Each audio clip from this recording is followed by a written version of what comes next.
What is worse than death? It's a question that haunts the human imagination.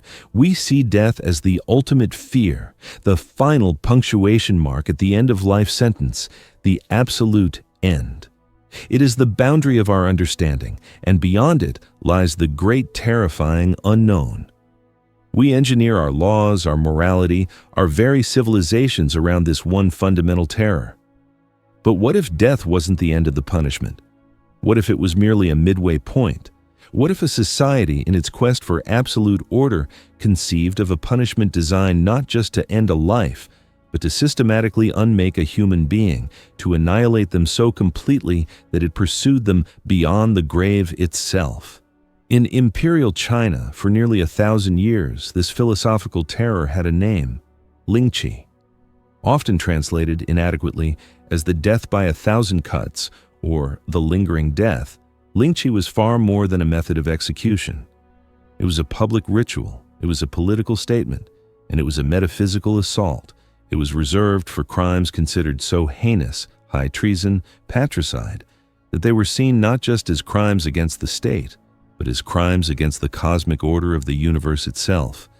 And a crime against the universe required a punishment that could shatter a person on every possible plane of existence. This is not simply a catalog of a gruesome historical practice. To understand Lingchi is to go on a dark journey into the philosophy of pain, to dissect a system designed to break a person down into their fundamental components and then destroy each one in turn. We will descend through the 3 layers of its intended destruction. First, we will witness the deconstruction of the body, a methodical, almost surgical dismantling of the physical self, where the goal was to inflict the maximum amount of pain while keeping the victim alive for as long as possible.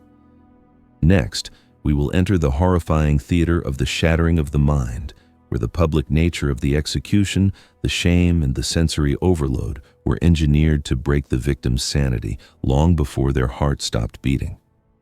And finally, we will confront the most terrifying aspect of all: the annihilation of the soul, a metaphysical execution that, according to the beliefs of the time, was intended to condemn the victim to an eternity of torment as a mutilated ghost, erased from the cycle of reincarnation and forever unforgiven by their ancestors.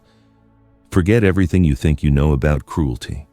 This is the story of the one punishment that aimed to destroy a person so completely it made a simple, quick death seem like a merciful gift. To the untrained eye, Lingchi appears as an act of savage, unrestrained butchery, a frenzy of cuts, a chaotic explosion of violence. But this perception, like the Dracula myth, is a comforting simplification. The true horror of Lingchi was not in its chaos, it was in its order. This was not a frenzied attack, it was a procedure. It was a form of reverse surgery, a methodical, disciplined, and chillingly precise art of deconstruction, where the executioner was not a brute, but a craftsman of agony. His goal was not simply to kill, but to unmake a body, piece by meticulous piece. The practice's origins are murky, but it was formally codified into the Chinese legal system during the Song dynasty around the 10th century, and was refined into a terrifying ritual under the Ming and Qing dynasties. It was never a common punishment, it was the law's ultimate weapon, reserved for a select category of crimes so vile they were considered a wound on the universe itself. The first was high treason, an offense not just against the emperor, but against the cosmic harmony he embodied as the Son of Heaven. The second, and perhaps more revealing, was parricide, the murder of one's own parents. In the rigid Confucian worldview that underpinned Chinese society, this was the ultimate sin. It was a severing of the sacred bond of filial piety, an act that destabilized the family, which was the bedrock of the state. A criminal who could commit such an act was no longer considered human. They were a cancerous cell in the body politis, and they had to be excised in a manner that was as slow, as painful, and as absolute as their crime was heinous. The punishment had to mirror the transgression. A crime that tore the fabric of society required a punishment that literally tore the fabric of the criminal. The ritual began, as all state-sponsored terror does, with a display of absolute power. The condemned was led to a public space, typically a bustling market square, and tied firmly to a wooden post. This was not to be a private affair. The public was an essential component, a silent chorus for the gruesome opera that was about to unfold. The executioner, often a specialist in his grim trade, would approach with his tools, not an axe or a sword, but a set of razor-sharp knives. His first task was to establish the rhythm of the deconstruction. The initial cuts were a masterpiece of calculated cruelty. They were almost always non-lethal. The executioner would begin by making precise incisions into the chest, methodically slicing away the pectoral muscles. He might then move to the thighs, excising strips of flesh, or to the arms. Each cut was deliberate, designed to inflict the maximum possible pain without severing major arteries or causing a fatal drop in blood pressure. The goal was twofold: to create an escalating symphony of agony and to keep the victim alive and, crucially, conscious for as long as possible. The body was to be kept functioning as a vessel of suffering, its life prolonged only to extend its torment. This raises one of the most debated and chilling questions surrounding Lingchi: the role of opium. Some historical accounts, particularly those from Western observers, describe the victim being given opium before the procedure began. This was not an act of mercy.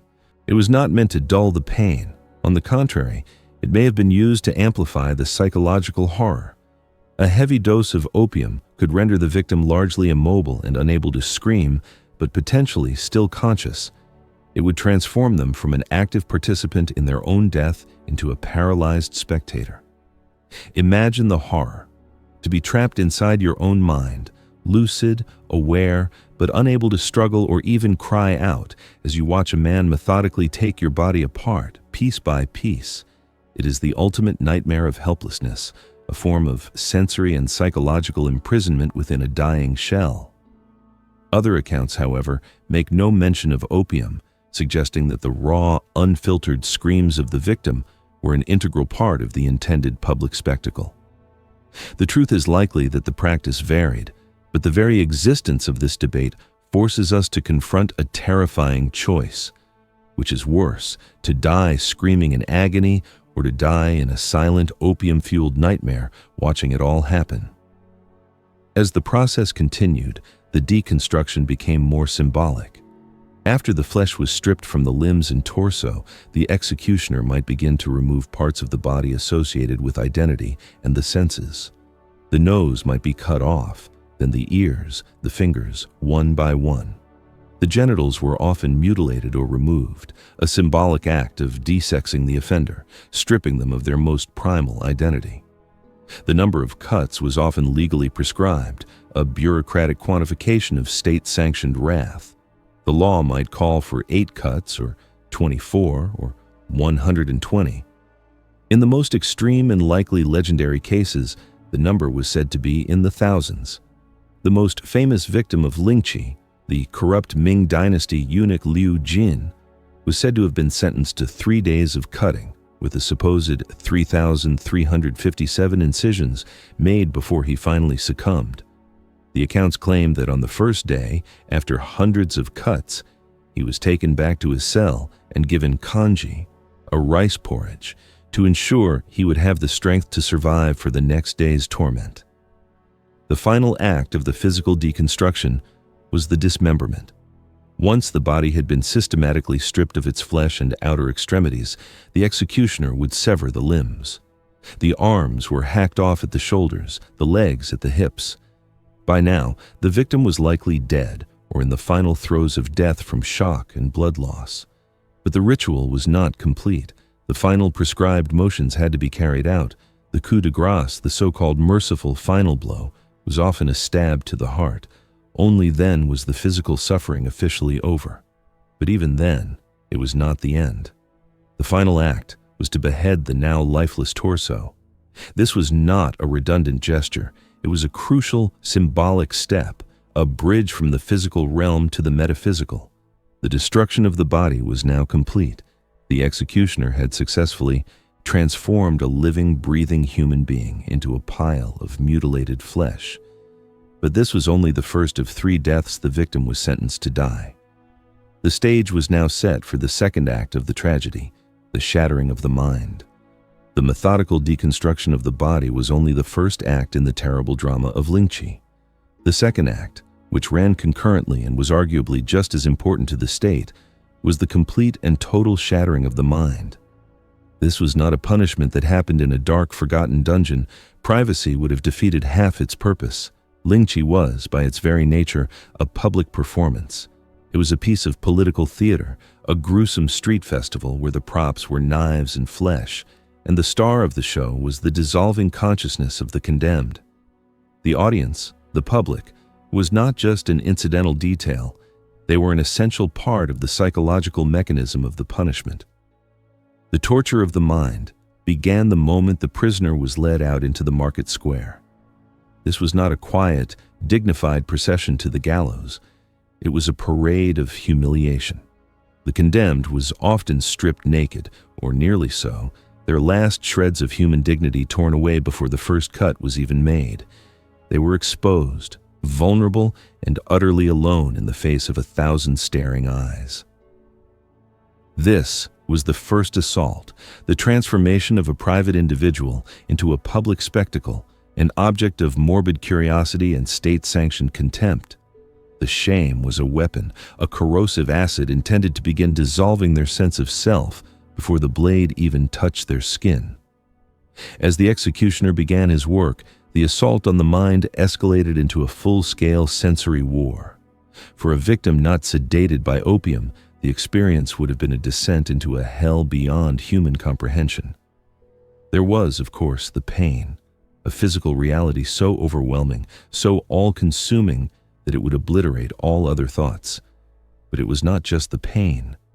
It was the sights, the sounds, the smells, the sight of their own body being systematically taken apart, the glint of the knife, the crimson spreading on the executioner's apron, the sound of the crowd, a horrifying mixture of jeers, gasps of horror, and perhaps even the hawking of vendors selling snacks, as if this were just another public entertainment. The smell of their own blood and viscera, thick and coppery in the air. This sensory overload that was a form of psychological battery, designed to shatter the very foundations of a person's consciousness, to flood the mind with so much horror that it simply broke. We must consider the psychological journey of the condemned during this process. At first, there would be shock, disbelief, and a primal, animal terror. Then, as the cuts continued, a state of hyper-awareness to the pain. But as the ordeal stretched on, hour after hour, the mind would begin to buckle. Reality would start to fray. The sense of self, which is so deeply tied to the integrity of our physical body, would begin to disintegrate as that body was literally disintegrated. When a man can look down and see his own ribs exposed, is he still the same man?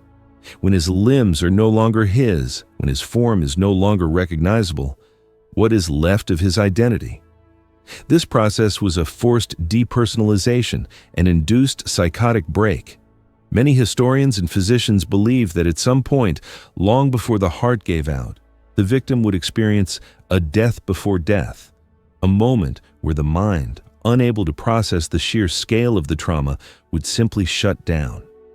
They would retreat into a catatonic state, their eyes open, but seeing nothing. Their body would still be alive, a canvas for the executioner to complete his work, but the person inside would already be gone. But the psychological assault was not directed only at the condemned. The public was the secondary target. The theater of cruelty was a lesson, a visceral and unforgettable piece of state propaganda. In a pre-modern society with no mass media, the body of the condemned was the state's broadcast channel. The message being sent was simple and brutally effective. This is what happens when you defy the cosmic order. This is the consequence of treason. This is the price of patricide. The sight of a human being turned into a bloody ruin was a far more powerful deterrent than any written law. It was a form of social conditioning designed to instill a deep, instinctual fear of authority. The psychology of the crowd itself is a disturbing aspect of this ritual. The public square became a space where the most extreme boundaries of human behavior were tested. The event would attract a cross-section of society. For some, it was a terrifying duty, a reminder to stay in line. For others, it was a morbid form of entertainment. There are accounts of people jostling for a better view, of an almost festive atmosphere surrounding these events. This public participation, even as passive observers, served a crucial political function.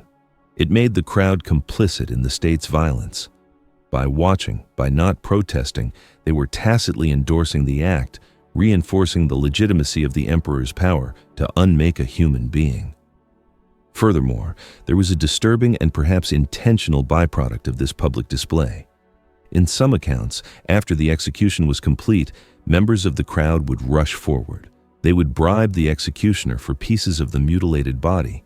These were not taken as gruesome souvenirs. They were purchased as ingredients for traditional Chinese medicine. There was a belief that body parts, especially the liver, of a brave and defiant man could have potent medicinal properties. This final act transformed the victim from a spectacle into a commodity, their deconstructed body literally consumed by the society that had condemned them. It was the ultimate act of dehumanization. A man's final legacy was to become a folk remedy, his agony repurposed into a cure. The mind, already shattered by pain and shame, was now erased by a final act of grotesque utility, its former vessel cannibalized by the very people the state sought to instruct. The theater was over, and the audience had played their part perfectly. The deconstruction of the body was a horrific but finite process. The shattering of the mind was a descent into a madness that at least ended with the final heartbeat.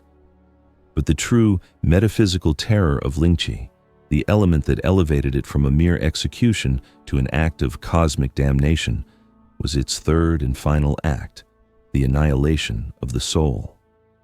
This was the part of the punishment that did not end when the executioner wiped his blades. It was designed to follow the victim into eternity, to erase them not just from the world of the living, but from the spiritual cosmos itself.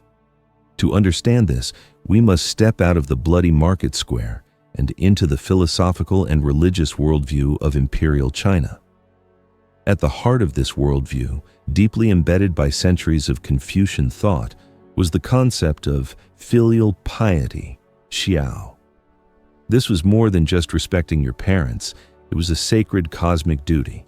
A central tenet of this belief, familiar to every child, came from the classic of filial piety, Shen Ti Fa Fu, Shu Ji Fu Mu, Bu Gan Hui Shang. My body, hair, and skin were given to me by my mother and father. I dare not injure or damage them. This was the starting point of filial piety. Your body was not truly your own. It was a precious gift from your ancestors, a physical link in an unbroken chain stretching back through generations. To preserve the integrity of your body was to honor your parents and your entire lineage. To die whole was to return that gift to the ancestors with respect. Lingchi was a direct and brutal assault on this foundational principle. It was not just an execution. It was an institutionalized act of desecration. Every single cut was a calculated insult to the victim's ancestors. The methodical slicing of the flesh, the removal of the limbs, the beheading. It was the ultimate act of filial impiety performed by the state itself. The crime of the condemned, such as murdering a parent, was a severing of the sacred bond. The punishment, therefore, had to be a literal physical severing of the body that the parents had created. The state was not just taking a life, it was hijacking the most sacred of Confucian duties and turning it into a tool of terror. The message was profound. Your body is not a gift from your parents to you, it is a temporary possession of the state, and we can unmake it at will. This belief in the sanctity of the physical form tied directly into Chinese ancestor worship and beliefs about the afterlife. The spirit world was seen as a parallel reality, a place where ancestors continued to watch over and guide their living descendants. To join them, to take one's proper place in this spiritual hierarchy, one had to die and be buried whole. A complete body was essential for a complete soul in the afterlife. And this is where Lingchi delivered its most devastating eternal blow. By systematically dismembering the body, the punishment ensured that the victim could never be buried whole. They were deliberately and permanently mutilated. According to the prevailing beliefs, a soul whose earthly vessel was so horrifically shattered could not find peace. It could not cross over into the afterlife in the proper way. It could not be honored by its descendants, and it could not take its place among the ancestors. Instead, it was doomed to become a guhunye gui, a lonely ghost or a hungry ghost. This was a terrifying fate. A hungry ghost was a spirit trapped between worlds, forever tormented by the desires and pains of its mortal life, but unable to satisfy them. It was a being of rage, misery, and eternal suffering, doomed to wander the earth as a malevolent presence, bringing misfortune to the living. Lingchi was, therefore, a state-sanctioned damnation. The government was not just killing a man, it was sentencing his soul to an eternity of torment. It was a punishment that promised to be just as agonizing and endless in the next life as it was in this one. This fear was not an abstract theological concept. It was a real and visceral terror for the people of Imperial China. The idea of becoming a hungry ghost was arguably more frightening than the pain of the blade itself. It meant being utterly and completely alone for eternity, cut off from your family, your lineage, and the entire spiritual order of the universe. It was the ultimate excommunication. This final metaphysical dimension explains the sheer, unadulterated terror Lingchi inspired. It was a punishment that destroyed you on 3 distinct levels. It destroyed your body in a spectacle of unimaginable pain. It destroyed your mind through shame and sensory overload. And finally, it destroyed your soul, condemning you to an eternity as a mutilated outcast in the spirit world. It was the complete and total annihilation of a human being. The case of Liu Jin, the corrupt eunuch, is a perfect illustration. When his 3,357 cuts were complete, his punishment was not over. The state's wrath had followed him into the great unknown. His name became a byword for a man erased from all 3 realms of existence. This was the ultimate expression of imperial power. The emperor, as the Son of Heaven, was not just the master of the physical world. His judgment had reached into the afterlife itself. Lingchi was the ultimate demonstration of this power, the ability to kill a person, kill their sanity, and then kill their soul. There was no escape, not in life, not in death, and not in the eternity that was supposed to follow. For nearly 1,000 years, the ritual of Lingchi existed as a terrifying, almost mythical instrument of imperial power. It was a domestic horror, a story told in hushed tones within the borders of the Middle Kingdom. Its reality was visceral for those who witnessed it, but to the outside world, it was little more than a rumor, a traveler's tall tale of a distant and barbaric form of justice. All of that changed in the spring of 1905. The ancient insular world of imperial punishment was about to collide with the cold, unblinking eye of a new technology, the camera. And in that collision, a 1,000-year-old ritual would be shattered forever. The location was a public execution ground in Beijing. The condemned was a man named Fuchu Li, a former guard of a Mongolian prince whom he had murdered. His crime, while brutal, was not on the level of high treason or patricide, but in the chaotic final years of the Qing dynasty, the application of Lingchi had become somewhat more arbitrary. This execution, however, would be different from the countless ones that had come before it. Present in the crowd that day were French soldiers stationed in Beijing in the wake of the Boxer Rebellion, and they had brought a camera. The series of photographs they took are among the most disturbing images ever captured. They are grainy, black and white, and utterly unflinching. They document the entire process, from Fu Chuli being carried to the site in a wicker basket, to him being tied to the post, to the executioner beginning his work. We see the knife slicing into his chest. We see the flesh being stripped away. We see the dazed, pain-racked expression on his face.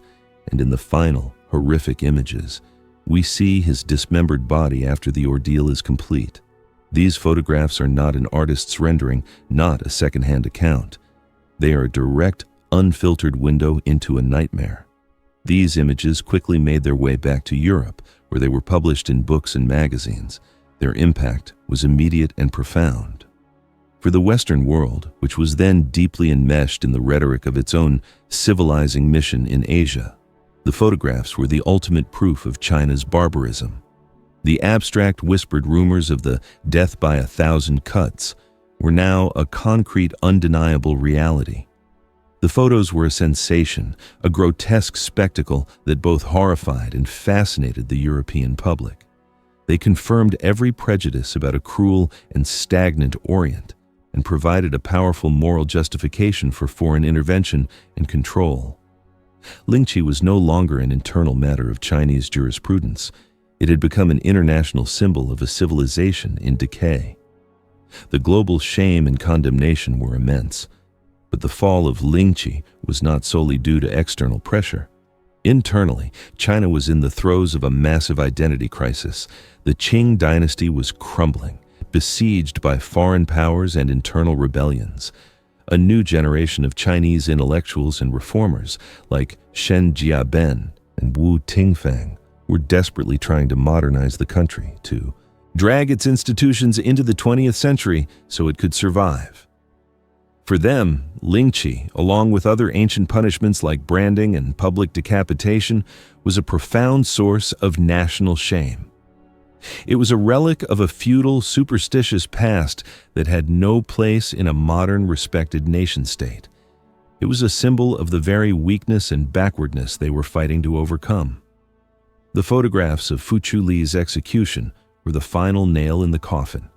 They brought the international outcry to a fever pitch, and they gave the internal reformers the final push they needed. The timing was explosive. The photos were taken on April 10, 1905. Just 2 weeks later, on April 24, 1905, the Qing government, reeling from both internal and external pressure, officially abolished Lingchi forever. After nearly a millennium as the ultimate expression of imperial power, the ritual was ended with the stroke of a pen. The final cut had been made, not by an executioner, but by a reformist minister. The art of the blade had been defeated by the art of photography. The legacy of Lingchi, however, is far more complex than its sudden end. In the modern consciousness, it has become the ultimate symbol of cruelty, a shorthand for any act of extreme and prolonged torture. But to remember it only for its gore is to miss its deeper, more disturbing significance. Lingchi was more than just a punishment. It was the product of a specific worldview, a philosophy of justice that is utterly alien to the modern mind. It came from a world that valued the symbolic integrity of the social order far more than it valued the physical integrity of the individual human body. It was the logical endpoint of a system that believed a crime against the state was a crime against the cosmos and therefore required a punishment of cosmic proportions. The grainy black and white photographs from 1905 are a bridge between two worlds. They are a portal, allowing us to stare directly into a system of belief that is now gone. They show us a world where justice was a public performance, where pain was a tool of state communication, and where a person's existence could be so utterly forfeit that the state claimed the right to destroy their body, their mind, and even their soul. The fall of Lingchi was not just the end of a punishment, it was the end of the worldview that had given it meaning. We have journeyed to the edge of human cruelty and stared into the abyss. We have followed the executioner's blade through the 3 stages of a terrifying ritual. We witnessed the methodical deconstruction of the body, a process that turned a human being into an object of prolonged agony. We entered the theater of horror and saw the shattering of the mind, where public shame and sensory overload were weaponized to break a person's sanity. And finally, we confronted the most profound horror of all, the annihilation of the soul, a punishment designed to echo in eternity, erasing a person from the cosmos itself. Lingchi was not a simple act of killing. It was a philosophical statement written in blood and flesh. It was the ultimate declaration of the state's power over the individual. It was a terrifyingly logical answer to a question that many societies have asked, but few have answered with such brutal clarity. What is the ultimate price for disrupting the social order? The answer, according to the architects of Lingchi, was everything. Not just your life, but your body, your identity, your sanity, your place among your ancestors, and your hope for peace in the afterlife. The punishment was total because the crime was seen as total. To rebel against the emperor or to murder your parents was not just a violation of law, it was an attempt to create a black hole in the fabric of the universe. And the universe, through the hand of the executioner, would respond by turning you into a black hole yourself. The story of Lingchi forces us to confront the alien nature of the past. It's easy to dismiss it as the act of a uniquely barbaric civilization, but that is too simple. Instead, it should force us to ask a more uncomfortable question. What are the foundational beliefs of our own society, and what kind of punishments do they justify? Lingchi was born from a worldview that prioritized the collective, the social harmony, and the ancestral line above all else. Its horror is a direct reflection of what that society held most sacred. Today, the knives have been put away. The public execution grounds are now bustling city squares. But the philosophy of Lingchi, the idea that a person can be so thoroughly dehumanized that they are no longer worthy of existence, is a ghost that has never truly been exorcised. It is a warning that slumbers in the heart of all systems of absolute power. The purpose of journeying through these dark histories is not to revel in the grotesque. It is to understand the terrifying logic that can lead humanity to such places. It is to learn that the most extreme acts of cruelty are often not the result of chaos, but of a cold, methodical, and internally consistent system of belief. The story of the 1,000 Cuts is a story that needed to be told, not because it is sensational, but because it is a vital piece of the human story. It teaches us about the nature of justice, the power of ritual, and the terrifying depths of what we are capable of when we believe we are defending a sacred order. If you believe that confronting the darkest philosophies of our past is essential to building a more humane future, then join us on this mission. The history of humanity is not just a story of progress, it's a story of the constant struggle against the darkest parts of our own nature. Share this journey, and in the comments below, tell us what other forgotten philosophies or brutal histories you think need to be brought out of the darkness and into the light. Because understanding the logic of the monster is the only way to ensure we eat and never build a cage for him again.